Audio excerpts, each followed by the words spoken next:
Broadside. Can you say it? Mr. Miyagi, it's over. No. It's over. Forget about it. No. I'm afraid. Let's just get out of here. I want to go home. Cannot, must not. It's okay lose to opponent. Must not lose to fear. Yo, I'm afraid. I'm afraid of him, all right? What do you want to do? You stay focused. Tell us how your best karate is still inside. Now time, let out.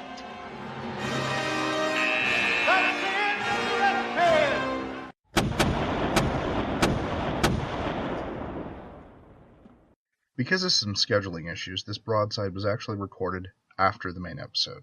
Because of this, I can tell you the results of the Georgia special election featuring Ossoff and Handel that we referenced in the second segment. Ossoff lost.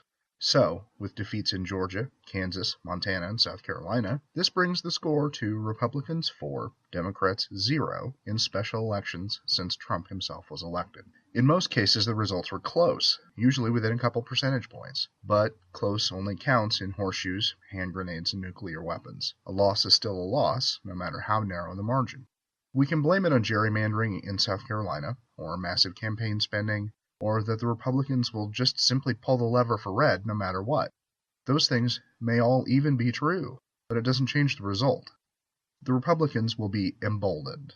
They will take this as a sign that their way, their mindless, vicious, selfish, misogynistic, homophobic, theocratic way, is genuinely what the people want. And maybe they're right. I mean, for fuck's sake, Donald Trump was elected president. It doesn't matter that it was a minority election, based solely on the Electoral College. His bloated ass sits in the big chair. His cabinet is slicing apart our government. And his Congress is trying to ram through a health care plan that's expected to cost 24 million people their coverage. They literally have a plan to let sick people die for tax cuts. That clip from the Karate Kid that opens the broadside is there, mostly because I needed a soundbite that encapsulated my feelings about our current political position. And it's fitting to some degree. I am scared. I'm scared that people really will die because of Trump care. I'm scared that our planet really will be irreparably damaged to fatten the accounts of fossil fuel companies. I'm genuinely scared that more people will decide to settle disputes with guns, that more people will get to enjoy Flint-quality water, that more children will be abused, more LGBTQ people will be attacked, and more women will suffer for religious freedom. And then I got pissed off. Okay, asshole, you're pissed off, so what about it? Well, like Miyagi said, we have to focus. We have to stop acting like not being a Republican is enough to win elections. We have to show people why to vote for progressive candidates. But we also have to stop pretending that reason and rationality will be enough to win elections. It's clear from listening to people chanting, "Lock her up, Trump that bitch," and "Build a wall, kill them all," that a lot of people aren't voting with their brains. We have to stop treating those people like your racist Uncle Fred. Someone you just ignore when he starts saying vile shit, because he's just that way. Those people need to be marginalized. They need to know that Trump was just a reprieve, and that they can either crawl back in their fucking cave or act like a civilized human being. Most importantly, they need to know they don't get to make decisions for all of us, because there are more Democrats than Republicans. 45% of Americans identify as Democrats or lean Democratic. 38% of Americans identify as Republicans or lean Republican.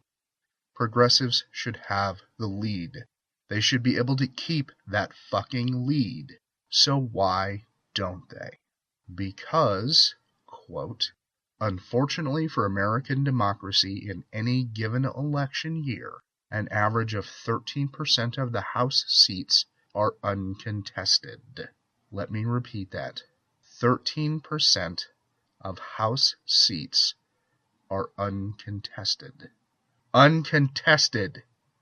Why the fuck are we not getting asses in those seats?